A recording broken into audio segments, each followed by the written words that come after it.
Thank you, Mr. Chairman. Like many of you, my district has a story of these super funds. It's, I think, particularly relevant. I'd like to share it with you if you don't mind. We have a long history of uranium mining and processing in my district, and it won't surprise any of you that as a result, we have higher cancer rates, a number of abandoned mines that need to be cleaned up. One of our super funds is the Monticello radioactively contaminated property site, where we have 424 residential and commercial properties that were cleaned up. Now, to put that in perspective, there's only 2,604 residents of this town. So 1 in 5 of their buildings had to be dealt with.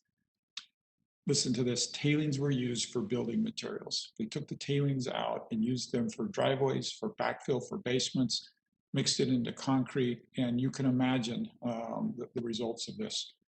I met with a businessman in this town, and he pulled out a map from underneath his desk, laid it out on the table, a very mature man, got a little tear in his eye, and started pointing to his friends who had contracted cancer. This one, and this one, and this one, and this one. It just broke your heart. And of course, it won't surprise you the frustration of my office in our inability to get them cancer screening in that town so that they at least can know who is dealing with this problem.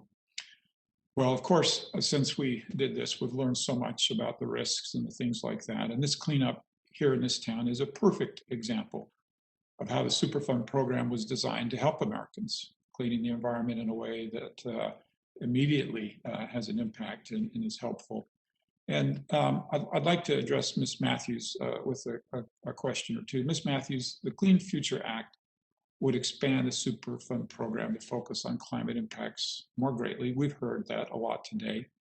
I just can't express how strongly I support addressing the impacts of climate change. As a matter of fact, I think that's one of the things that we overlook, and not just in this committee, but in many places. But I'm questioning and wondering if the Superfund program is the right tool to do that.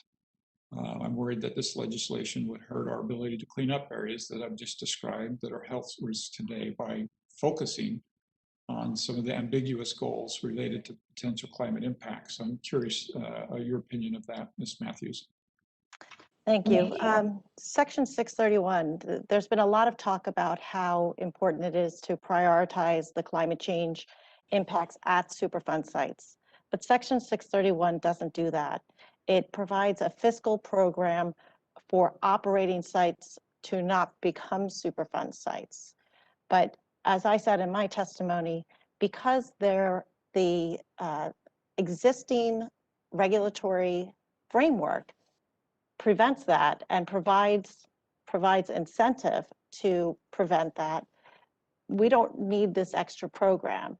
And those insurance requirements that these facilities have, these insurance policies and the things, they are the Superfund assurance, or the Superfund insurance that Ms. Gooden spoke of. They're preventing, they're providing funding should anything happen. If you have that rusty tank and there was a rupture, you have it insured, it will be cleaned up.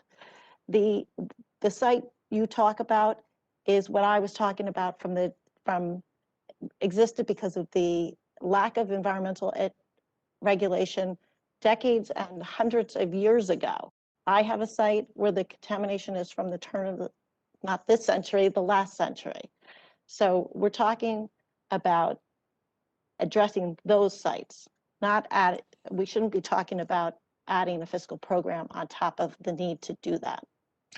Okay, and I don't want to put words in your mouth, but it sounds like that you would agree with me that the proposed revisions to the Superfund may actually undermine efforts like that were made in this town, and we need to be super careful of them. I think it's important to focus our resources where we're going to get the most bang for our buck, and especially where there are limited resources, to have a program that's going to be very expensive is not going to serve us in getting these sites, including sites subject to climate change, off of the list and cleaned up. All right, Mr. Chairman, I've used my time. Thank you very much. I yield my time.